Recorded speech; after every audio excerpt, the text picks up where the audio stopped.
Hi everyone, welcome to the Safety Mastery for Schools course, a guide to building a safe and inclusive system for school children. Why is this course important? It's important because there's been a rise in accidents in our schools. Children are going to schools and are getting into various incidents, whether it's accidents, whether it's injury, whether it's ill health, whether it's abduction or molestation. How can we ensure that our schools are safe? And so we are here to bridge the knowledge gap because we realize that we do not have adequate information. And that is why this course is very important. So this course is going to have 5 modules and would run through it very briefly. About us, who are we? Our organization is focused on providing information to educators because we realize that there is a gap. The safety consciousness is really reduced because a lot of us would rather say, God forbid, or it's not my portion, instead of putting safety systems in place. And so our job is to try to increase that safety consciousness, most especially in the younger generation. We understand that teachers have to work with these children, and so it's important that while we educate the children on how to stay safe, we also teach the teachers and the educators, school owners, how to ensure that the school system is safe for children in their care. I'm the managing partner of ULOMCA, a business focused on child safety education for children and also for educators. I'm also known as the safety chick on social media because of my work in raising safety consciousness. So if you go on social media, Instagram, Twitter, Facebook, you would find me as the safety chick. Also, I'm the author of a child safety storybook series, The Adventures of Muna, which was self-published on Amazon. As of today, it has sold in 12 states in Nigeria and in 8 countries. Also, I'm the convener of the annual School Safety Summit. Remember I mentioned earlier that we're really big on bridging the knowledge gap. And so what we do in the School Safety Summit is we bring stakeholders in child safety, child protection, and in education, and then we bring teachers, school owners, parents, and concerned citizens together. Using a central theme, we make sure that there is a conversation so that there is knowledge transfer between these two parties. Also, I'm the lead trainer for the CSR of the business, the Train Them Young initiative, where we visit schools across the country, teaching children how to stay safe in different situations. I'm also a speaker. People invite me to speak and inspire young people or to facilitate certain courses for their participants, as it were. I'm also currently a board member of the West African Regional Advisory Board. This means we proffer advice to USAID and IREX on matters related to the Mandela Washington Fellowship. And I'm a recent past coordinator of the Ali Network in Lagos. Why is it important for me to say who I am? It's important so that you understand why this is really important to me and why I'm here trying to share information so that you can keep children in your school safe. Course objectives. By the end of this course, all learners will be able to write a safety policy, they'll be able to identify hazards in the school environment and provide effective control measures. It's also important that they would understand the different components of a safety management system and see how to localize it in their various schools. So let's get into Module 1 proper. Learning should never be associated with terror. Many times, people go to school and the next time in the news, we are seeing all sorts of stories. These are headlines from around the world showing you the various incidents that have happened, not just here in Nigeria, even in other countries. So you see that safety consciousness is not just something that is important to just Nigerians. It is something that everybody across the world should be interested in. It's something that all school owners across the world should bear in mind as they think of giving quality education to children in their care. And so it's important that we begin to think, what are the things that could possibly go wrong in the school system? How can we avert it? Nobody sends their child to school to get hurt or to die. Nobody does that. And so when people send a child to your school, it's important that you ensure that the school system has been rigged in such a way that there is no drowning, there is no molestation, there is no bullying, there is no shooter coming into the school premises, or even if that even happens peradventure, there are systems in place to mitigate its effect. And so nobody should have to send their children to school and then be worried about the outcomes. So, what is safety? Safety is a state in which there is no harm or property damage to people or a state where these things are reduced as much as is reasonably practicable. What this simply means is that regardless of the environment you find yourself in, nobody should get hurt. There should be no loss of property. There should be no ill health. The thing is, most times when we talk about safety, people just think it's just about injury. But ill health actually happens, and most times you can't even pick up on it until years later when you have left the job. And that is why people will be working in a particular environment where they are exposed to so much noise, and they do not know it's affecting them, and then years down the line, they have hearing loss. Also, people work in certain environments where there is emission of certain fumes, and over time, it leads to various cancers. And so when we talk about safety, it's not just about injury. How can you prevent ill health? How is the furniture in the school environment? Is it such that the teacher goes home with body pains?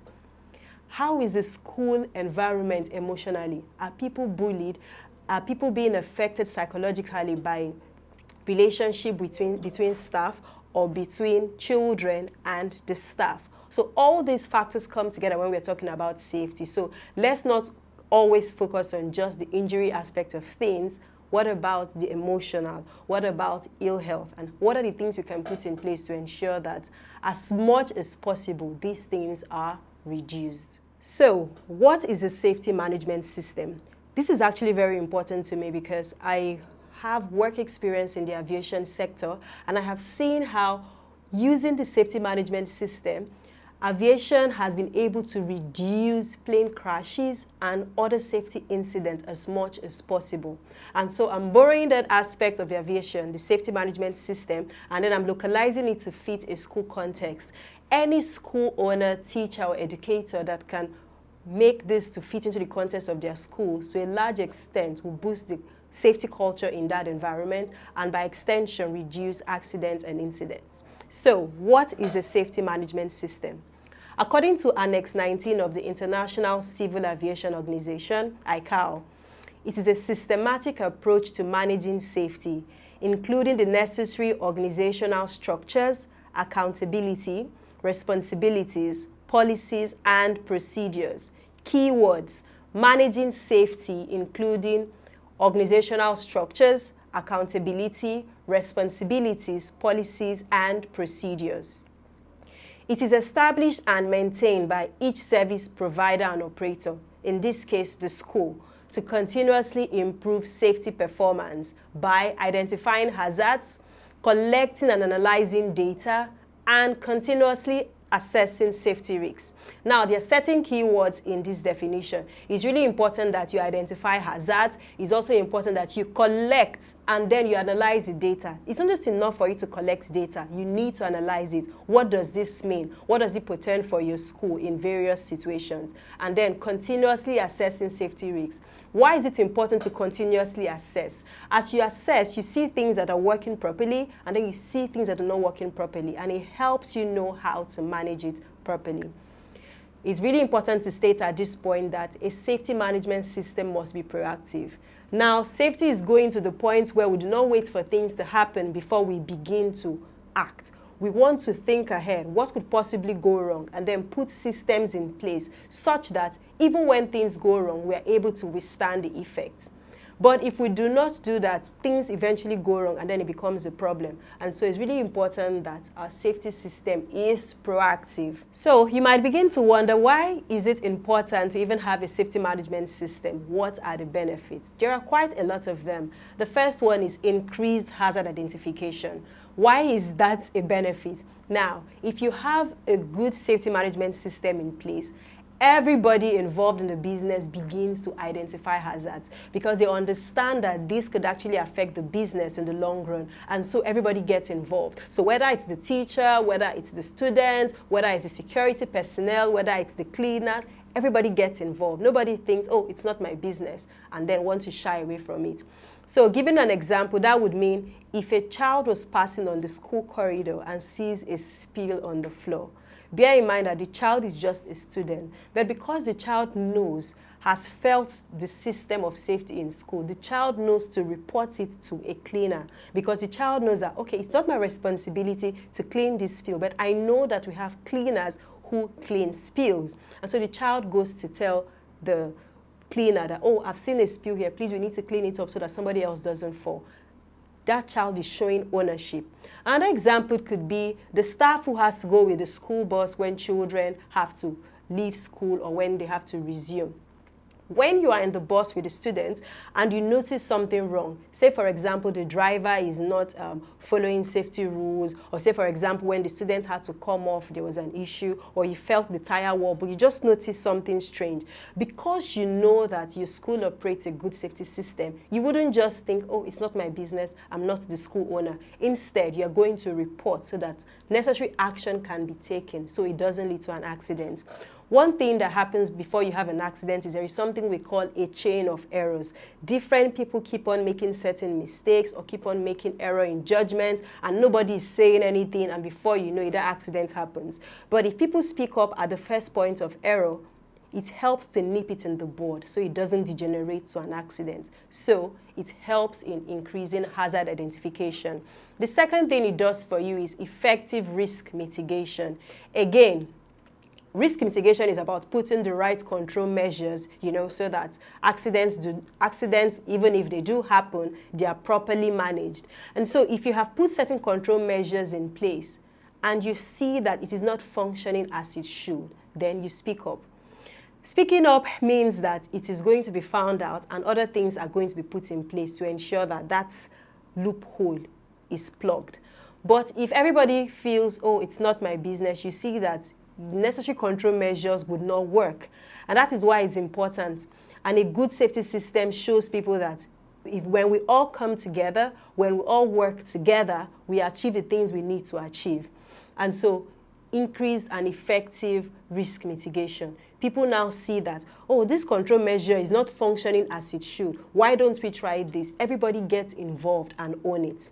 The next point is it provides a framework for monitoring. What this simply means is there is a pattern.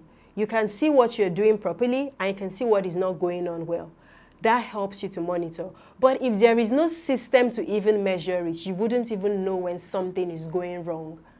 And so when you have a good safety management system in place, it helps you to see when you're performing up to standard, above standard, or below standard, and it helps you to take the necessary measure. Another point is it improves employee morale.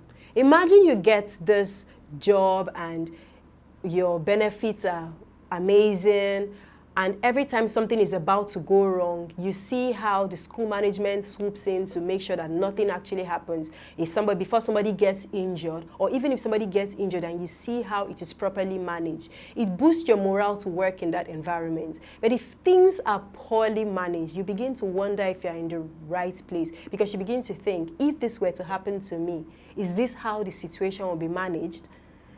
But when you see that things are done properly, it makes you excited about working in that environment. And that enthusiasm spills over to how you do your work, in how you relate to the children in your class, in how you relate to other teachers, in how you relate to other educators, and even to parents. That enthusiasm spills over and it increases your productivity. And by extension, it makes parents want to come back to that school because they see that the teachers love what they are doing. Another important point is cost reduction. Many times people feel safety is expensive and as a result, they do not want to do anything about safety. But the point is, if you fail to put the necessary safety systems in place, if you fail to buy the necessary safety equipment, when an incident eventually happens, what you are going to spend is going to be so much more. But if you have the right safety management system in place, it would reduce the incidence of spending funds that could have been used to move the business forward. You won't be using it on the fallout of accidents and incidents. And so it helps you to reduce your costs. Also, this also gives you access to funding. How does that happen? There are times that as a school, you probably started on limited funds, but you've built a good structure and then you want to expand. Business is now so good and you really want to expand, but you do not have enough funds to create the expansion of your dreams. But if you take the idea, the plan of your school to funders, investors, and they look at your system, they are more willing to put money in a place that has plugged in loopholes rather than a place that is an accident waiting to happen. And so that would help you to secure funding because they see your work as good investment. Another thing this does for you is it boosts your business confidence. Many organizations want to work with other organizations that are doing well, and their word of mouth actually spreads very fast in the school system. I'm sure you've experienced it where during a certain period, parents are talking about a particular school, they want to move their children to that school. And after a while, you hear them say they're moving the children to another school. What helps is the school's reputation. If you are known for doing good stuff, if your teachers are known for standards, if your environment is known as the ideal place to be, people would want to work with you. And so there are many organizations that are looking for organizations like yourself to work with. If they do not have this information or they do not see good things about your school, there is no way they are going to want to work with you.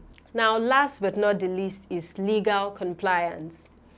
If you are known to comply with safety rules, you are complying with all the necessary legal laws, because according to ILO, International Labour Organization, all employers are to provide a safe place of work. Okay, so that was just a brief introduction so that you can have an idea of why this is important. So now I'll be sharing with you the 4 major components of a safety management system. The first one is a safety policy, the next is safety risk management, and then we have safety assurance and safety promotion. What is the safety policy? Very briefly, it is management's commitment to provide a safe place of work. What is safety risk management? That is basically telling you how do you evaluate the risk in your environment and what are the things you can put in place to ensure that it is eliminated or totally reduced as much as is reasonably practicable. When we go to safety assurance, we'll be sharing with you on the importance of monitoring. And then safety promotion, we'll be talking about what are the ways to increase safety knowledge and promote a positive safety culture. So this brings us to the end of Module 1. In Module 2, we'll be focusing on safety policy, and each module is going to end with case studies so that you can see how practically these things happen and the things you can put in place to avert it. So see you in Module 2.